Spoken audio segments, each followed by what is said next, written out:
Hello friends, mythology story number 73 Ashok सुंदरी। भगवान कार्तिकेय जो देवताओं के सेनापति है वो अपनी रिस्पॉन्सिबिलिटी को अच्छे से पूरा कर रहे थे। और साथ ही कार्तिकेय जो है वो पृथ्वी पे दक्षिण दिशा में जो श्रीशैलम पर्वत है वहाँ पर निवास करते थे, क्योंकि उस स्थान पे राक्षसों का बहुत आतंक था। तो मनुष्यों के रक्षा करने के लिए उन्होंने अपने निवास स्थान को श्रीशैलम पर्वत बनाया था। और जैसे उन्हें समय मिलता था तो समय निकालकर वो कैलाश पर्वत पर आकर अपने माता पिता से भी मिल के जाते थे। और जब उनको समय मिलता था तो कृतिका लोग जाकर के अपनी जो 6 माताएं थी, जो कृतिकाएं थी, उनसे भी मिलते रहते थे। इस प्रकार से जो है कार्तिकेय अपनी सभी रिस्पॉन्सिबिलिटी को बहुत अच्छे से पूरा कर रहे थे और काफ़ी बिजी रहते थे। अब कैलाश पर्वत पे शिव और पार्वती जो है वो अकेले थे, क्योंकि उनके जो बेटे थे कार्तिकेय वो तो अपनी सभी रिस्पॉन्सिबिलिटी में उलझे हुए थे। तो अकेले में अक्सर पार्वती के मन में एक विचार आता था कि जब वो यंग एज की हुई थी तो उनकी जो माँ थी मैनावती, उनके साथ उनका एक बहुत ही अच्छा बॉन्ड क्रिएट हो गया था। वो दोनों फ्रेंड की तरह रहती थी और अपने मन की सारी फीलिंग्स एक दूसरे से शेयर करती थी। और आमतौर पे जो माँ बेटियाँ रहती हैं, तो जब बेटियाँ बड़ी हो जाती हैं तो वो माँ और बेटी एक फ्रेंड की तरह हो जाती है और अपने इमोशंस, अपनी फीलिंग्स, अपने मन की सारी बातें एक दूसरे से शेयर करने लग जाती हैं। तो कहीं ना कहीं पार्वती के मन में ये विचार आ रहा था कि काश उनके पास भी उनकी एक बेटी होती। अगर उनकी भी बेटी होती तो वो अपनी बेटी से अपने सारे मन की फीलिंग्स शेयर करती और उन्हें काफ़ी खुशी होती। तो जो शिव है उनको तो मतलब पार्वती के मन की हर बात पता रहती, उनसे तो कुछ भी छुपा हुआ नहीं रहता। तो एक बार शिव पार्वती को लेकर के स्वर्गलोक गए। स्वर्गलोक में वो उन्हें कल्प वृक्ष के पास ले गए। ये जो कल्प वृक्ष है ये समुद्र मंथन से निकला था और इसकी खासियत ये थी कि कल्प वृक्ष से जब भी कुछ मांगा जाता था तो वो कल्प वृक्ष वो चीज़ उन्हें दे देता था, उनकी मनोकामनाएं पूरी करता था, फिर भले ही वो कोई भी हो। तो शिव ने पार्वती से कहा कि आपको जैसी पुत्री चाहिए वैसी इच्छा आप कल्प वृक्ष से कीजिए। तो पार्वती जो है वो कल्प वृक्ष के सामने खड़ी होकर के अपने मन में एक इमेजिनेशन करने लगी कि उन्हें किस प्रकार की बेटी चाहिए। और उनके इमेजिनेशन में उनकी बेटी यंग एज की थी, तो एक यंग एज की बेटी कल्पवृक्ष ने उन्हें दे दी। अब ये जो उनकी बेटी थी ये यंग एज की थी, इमॉर्टल थी, ये हमेशा यंग ही रहने वाली थी और साथ ही दिखने में काफ़ी हद तक पार्वती जैसी थी और उनके जो गुण और सोच थी और जो विचार थे वो सब भी काफ़ी हद तक पार्वती के समान ही थे। इस प्रकार से शिव और पार्वती को उनकी बेटी मिल गई और उन्होंने अपनी बेटी का नाम अशोक सुंदरी रखा। अब जो वो है शिव और पार्वती अशोक सुंदरी को लेकर के कैलाश पर्वत पर आए और काफ़ी सालों तक वो कैलाश पर्वत पर अशोक सुंदरी के साथ निवास करने लगे। अब जो ये अशोक सुंदरी थी वो कोई छोटी बच्चे किस्म तो थी नहीं, वो सीधा यंग एज में ही आई थी।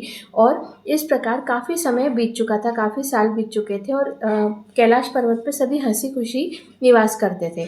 एक बार अशोक सुंदरी के मन में विचार आया और उन्होंने अपनी माता से पूछा कि माता मेरा विवाह किसके साथ होगा।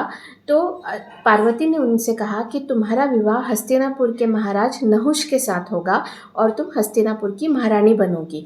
अब जिस प्रकार से जो यंग एज की लड़कियां होती है, तो अगर उनको उनकी शादी के बारे में और स्पेशली होने वाले हस्बैंड के बारे में पता चल जाए तो उनके मन में अपने होने वाले हस्बैंड को देखने की, उनसे मिलने की, बात करने की बहुत ज़्यादा इच्छा होने लगती है। तो अशोक सुंदरी के मन में भी नहुष से मिलने की बहुत इच्छा होने लगी। अब हम हस्तिनापुर की बात करें तो जो पुरुरवा थे और उनकी पत्नी जो थी उर्वशी, उनका एक पुत्र हुआ था जिनका नाम आयु रखा था।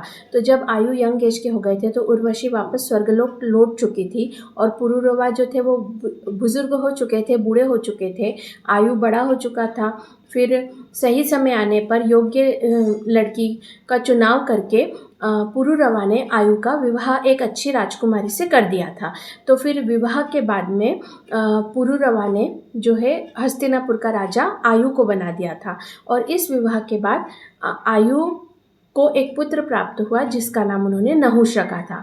तो नहुष जो थे वो पुरुरवा के पोते और आयु के बेटे थे। अब जो है अशोक सुंदरी के मन में तो बहुत जिज्ञासा थी नहुष से मिलने के लिए। तो एक दिन वो अपने माता पिता को बिना बताए चुपचाप हस्तिनापुर चली गई नहुष से मिलने के लिए। लेकिन जब वो हस्तिनापुर पहुंची तो अशोक सुंदरी ने देखा कि नहुष जो है वो तो इस वक्त बहुत छोटे और केवल 2 वर्ष के बालक है।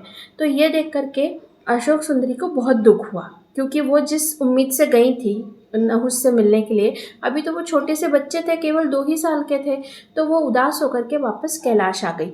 अब जो है अपनी पुत्री को कहीं उदास देख करके आखिरकार शिव ने उनसे पूछा कि वो क्या बात है, वो इतनी उदास क्यों हैं। तब अशोक सुंदरी ने अपने पिता को सारी बात बताई और उन्होंने कहा कि और इस वजह से वो उदास थी।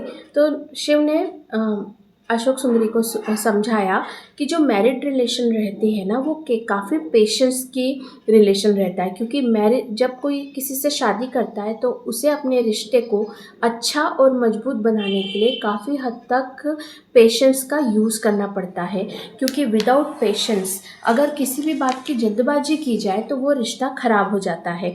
और जो शादी का रिश्ता होता है उसमें काफ़ी इमेच्योर बिहेव कोई भी बर्दाश्त नहीं हो पाता, क्योंकि उसमें मैच्योरिटी दिखाना बहुत ज़रूरी रहता है। शादी के रिश्ते में आपको हर चीज़, हर सिचुएशन को मैच्योरिटी से हैंडल करना चाहिए, पेशेंस रखना चाहिए और कभी भी जल्दबाजी में कोई निर्णय नहीं लेना चाहिए। तो तुम भी पेशेंस रखो।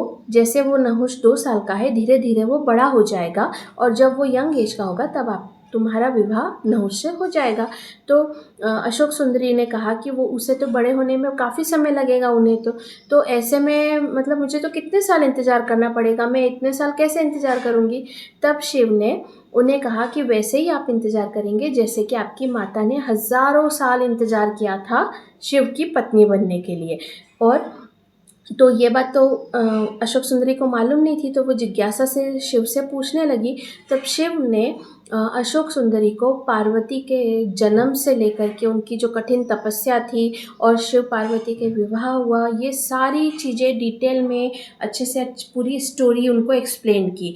और जब इतनी सारी स्टोरी सुनने के बाद में शिव ने कहा कि तुम्हें तो बस कुछ ही साल इंतज़ार करना है, क्योंकि वो कुछ ही सालों में बड़े हो जाएंगे, लेकिन तुम्हारी माता ने हज़ारों साल तक इतने सारे जन्म लेकर इतनी सारी कठिन तपस्या करके शिव की पत्नी बनी है, तो तुम तो बस कुछ ही समय का इंतज़ार है, इसलिए तुम खुश हो जाओ। तब अशोक सुंदरी को इस कथा से बहुत कुछ प्रेरणा मिली और बहुत कुछ उन्हें बात समझ में आई।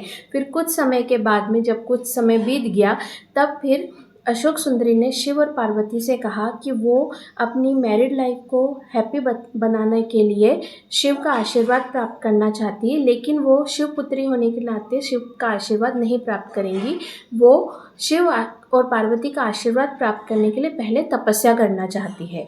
तो पहले जब तपस्या का बात सुन करके पहले तो, क्योंकि वो एक माँ की जो फीलिंग्स होती है कि वो अपनी बेटी को एकदम भेजना नहीं चाहती थी, लेकिन उनकी फीलिंग्स को कंट्रोल करके शिव और पार्वती ने उन्हें आशीर्वाद दिया।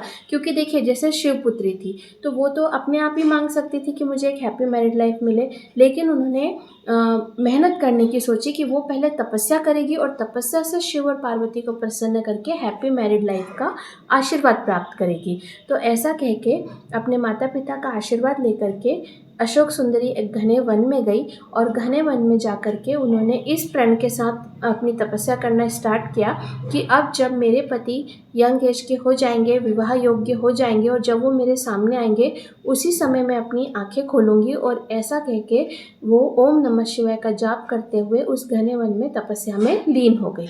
तो अभी की स्टोरी यहीं एंड करते हैं, मिलते हैं नेक्स्ट स्टोरी में। Okay, bye.